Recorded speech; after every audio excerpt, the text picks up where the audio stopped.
You explained the historic strategy very well, which is Apple's not raised prices. It has removed the bottom tier of handset and only offered a premium. So what happens next?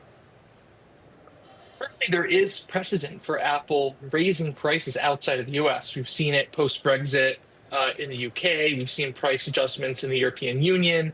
We saw 25% iPhone price hikes in 2022 in Japan, seen some adjustments in Canada and Australia. But you're right, in the US, it's been pretty stagnant. It's actually been one of the only things in the technology world over the last decade that's been pretty consistent. But given these tariffs, something's got to give. And there's going to be adjustments with suppliers. They're going to push suppliers to give them better pricing. They're going to eat some of the costs themselves. They're going to make supply chain changes. But ultimately, I do strongly believe they will have to make some price adjustments, probably with the iPhone 17 launch later in the year. And this is going to be a big sea change for Apple. Obviously, it's a big shift, but they do have some ways to help the consumer here. They've got a trade-in program. They have installment plans through all the carriers now. So I think from a consumer standpoint, it's not going to be a massive negative. Now, we've seen some analyst reports and commentary over the last few days. I saw one website claim that a made in USA iPhone would cost $30,000 per unit. I've seen analyst notes saying a made in USA iPhone could cost $3,000 to $3,500. The good news is that these are completely misguided. Apple's not moving production to the US, certainly not for the iPhone. What you're going to see is them moving to more of these safe havens outside of China that are pushing that are going to get hit with tariffs, but less so.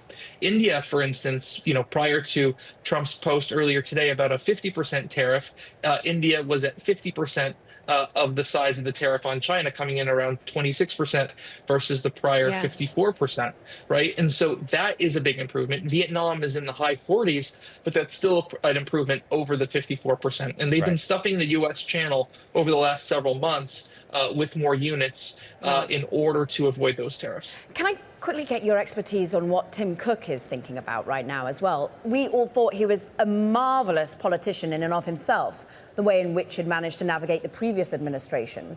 How much do you think he's desperately trying to get some sort of carve out? Extremely desperately, but it seems like Trump, as we expected, is even more emboldened in his second tour or his second term. And he is doing whatever he wants at this point. It doesn't seem like he's working with companies on exemptions. It doesn't seem like he cares about who showed up to his inauguration. It doesn't seem to care that Apple said they're going to invest $500 billion in the US basically because of him. He's just doing whatever he wants. And it doesn't seem like he's taking the impact into account. Yeah. There's how this is playing out in markets and the stock analysis, and then there's how it's playing out in the culture, how everyday people talk about MAGA and tariffs and Apple. This is a video from a post that Overheard on Wall Street made. And I'm not sharing it with you, Mark, flippantly. But they're suggesting that in the future, Wall Street analysts will quit and start assembling iPhones in the Midwest, as far as I can tell. You said that won't happen. Just explain in 30 seconds why. I mean, there's certainly, they have the right to quit their jobs and become manufacturing workers, but I don't anticipate Apple moving outside of Asia in any considerable way. The one thing I do see them doing is decentralizing their supply chain, right? But I don't see that coming to the US. I think you'll see more production in parts of South America, right? Maybe parts of Europe, maybe more parts of India and China, but I don't think Midwest manufacturing facilities to create iPhones are coming anytime soon. I certainly don't think they're on the table right now.